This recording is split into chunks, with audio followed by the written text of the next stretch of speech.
In the Parshiot we read this week, Vayakhel-Pekudei, the Torah describes the people's contributions to the form of the tabernacle, the Mishkan. It's tapestries that make up the tent, and the various coverings, and the metals and other precious materials used to create the vessels inside of the Mishkan.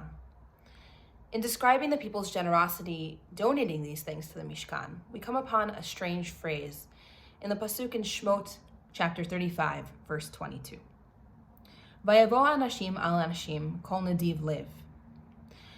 And men and women came, all whose hearts moved them, nadiv lev. Now, it doesn't say simply Vayavo anashim ve'anashim, and the men and women came. Instead, it uses the strange phrase Vayavo hanashim al hanashim, and the men approached to give their donations al, above or on the women. The commentator, the Kliyakar, explains that when using this phrase, the pasuk means to indicate that there was some sort of struggle here between the men and the women. The men, who had sinned by worshiping the golden calf in last week's Parsha, were to donate their precious metals and stones to the building of the Mishkan as atonement for their sin of donating materials to the building of the golden calf. The women, however, did not sin in worshiping the golden calf, so they didn't want to give precious metals and stones because this would imply that they were guilty of a sin that they did not do.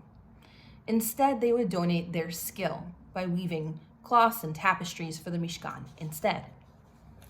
Throughout the description of donating materials and time to the Mishkan, the Torah uses two different phrases. Some display nedivut lev, generosity of heart, and at other times the Torah describes chokhmat lev, wisdom of the heart. Usually nedivut lev is used to talk about donating materials, whereas chokhmat lev describes something else. Dr. Liz Shane writes on this point, "The heart in the Torah is not the seat of emotions. The heart is the home of the will.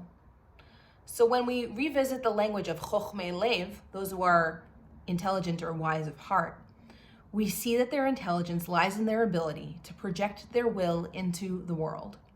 Their wisdom is the capacity to create a whole from the sum of its parts. Wool transforms into the coat and apron of the high priest." In the interpretation of the Kliyakar, yes, the men wanted to generously donate, but we see them rushing to donate goods, precious metals, jewelry, in an attempt to undo the sin of the golden calf to the point that they forcibly take donations from the women, al hanashim.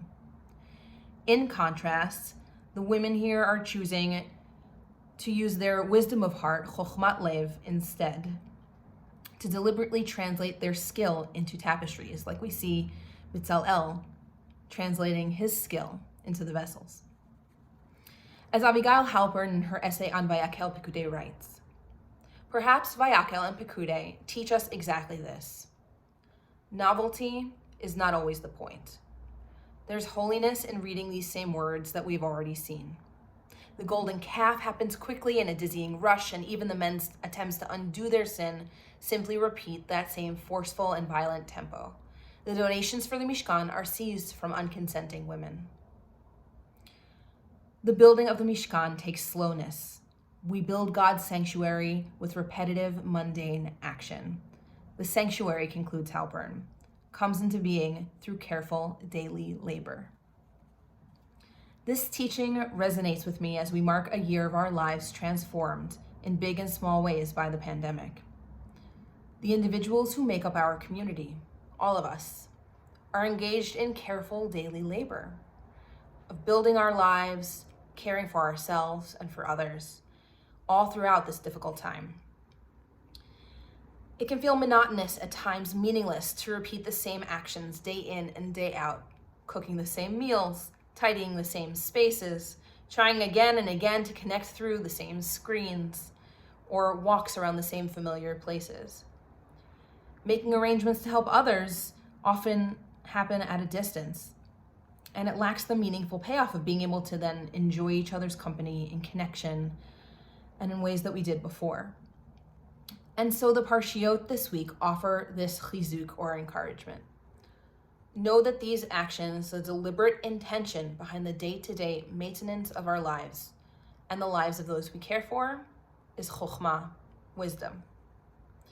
There's holy wisdom there in the persistence of will and the translation of that will into action.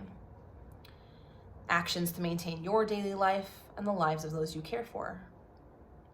God values that work of consistent translation of skillful knowledge into crafting our lives. These actions, repetitive actions over and over, are the ones that create space for God to dwell among us, just as in the Mishkan. And those actions are holy.